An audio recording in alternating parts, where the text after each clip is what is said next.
Hi, and welcome to Cenario, your partner in mental wellness. Here on our channel, we share educational, insightful, and science-backed content to help you understand your mental health and take meaningful steps toward a more balanced life. If you're ready to learn, grow, and take control of your wellness journey, let's jump right in. You've heard it a million times, right? Just do what makes you happy.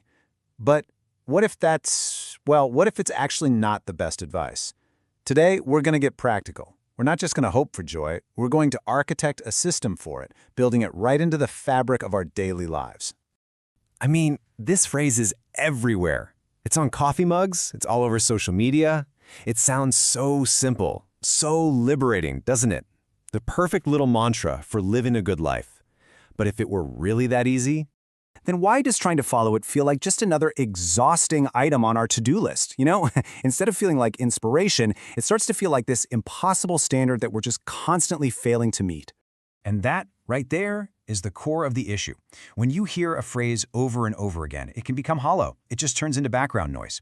The reality is, inspiration without a practical plan almost never leads to any real, lasting change. So this is the big shift we have to make in our thinking. Inspiration is passive. It's like a flash of lightning, super bright, exciting, and then it's gone. But practice?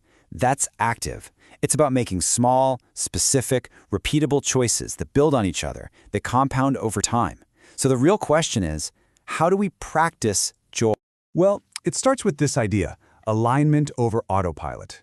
This isn't about chasing some constant high or fleeting pleasure. It's about the daily practice of switching off autopilot and actually asking yourself, does this thing I'm about to do restore me or does it drain me?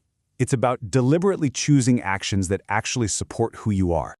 And look, this isn't just some feel-good abstract concept. It turns out that choosing this kind of alignment has real, measurable, biological effects. This is all built on a foundation of solid science. When we consistently make time for these kinds of meaningful activities, our bodies literally respond. Our baseline stress hormones, like cortisol, actually go down. That means we just feel less on edge all the time. Our sleep improves. We get way better at handling daily frustrations. It even boosts our cognitive flexibility, which is just a fancy way of saying your brain gets better at solving problems creatively. This chart really says it all. A big, once-a-year vacation is great, but look at the bar for sporadic joy. It's pretty low. Now look at consistent practice. It's the small, frequent moments, that consistent practice, that truly build our resilience. That's what makes us better at bouncing back from stress and setbacks. Okay, so if the science is so clear and the benefits are so real, why do we get stuck? Why do our best intentions so often turn into inaction?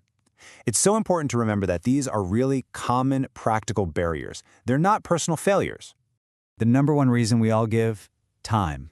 Or maybe more accurately, the feeling that there is absolutely no time. Life is just so busy, our schedules are insane, and carving out time for joy feels like a luxury we'll get to someday. But here's the thing, joy doesn't need hours. The solution is to think in micro-sessions, just 10 or 15 minutes. You can even attach it to a habit you already have, like sketching, for a few minutes while your morning coffee brews. And this is crucial. You have to treat that time like a non-negotiable appointment in your calendar. The second major roadblock is the pressure we feel from other people. Prioritizing our own well-being can sometimes make us feel selfish, like we're shirking our duties, and that guilt is a really powerful blocker. The best way to handle this is through clear, calm communication. You have to explain to them and to yourself that protecting this time actually improves the energy you have for other people. You're not taking away from them, you're refilling your own tank so you have more to give. And remember, you can invite people to join you, but you definitely don't need their permission. Now, this right here, this is probably the most important idea we're going to talk about. The problem isn't your motivation. It was never about a lack of motivation. It's about your system. You have to stop trying to power through with willpower and start designing a system where the joyful choice becomes the easy choice. Okay, so let's get down to the nuts and bolts. How do we actually build this system? How do we turn that good intention into a routine that just happens automatically?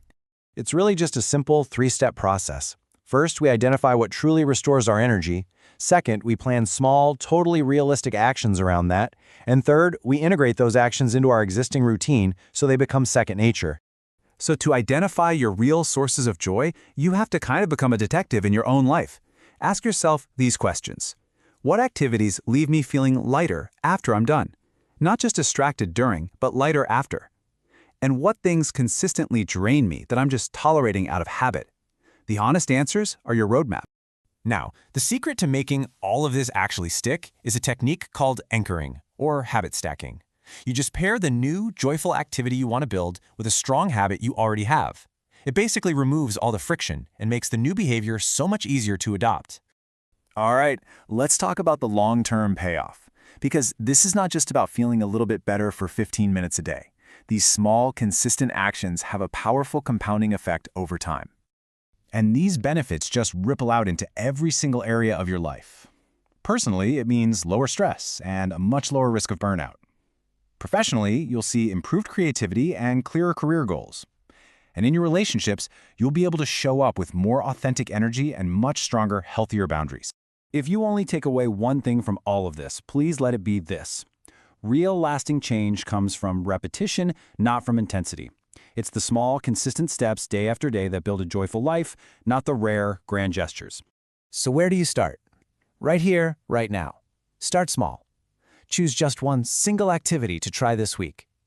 Schedule a short, protected block of time for it. Then just pay attention. Notice how your energy and mood respond. And then adjust as you go, with zero judgment. So I'll leave you with this final question. Forget the big, overwhelming plans. Just think about this week. What single 10-minute block of time are you going to protect for yourself? Thank you for watching Cenario. If this video helped you, don't forget to like, subscribe, and share. For personalized mental wellness supplements, visit Cenario.com. See you in the next one.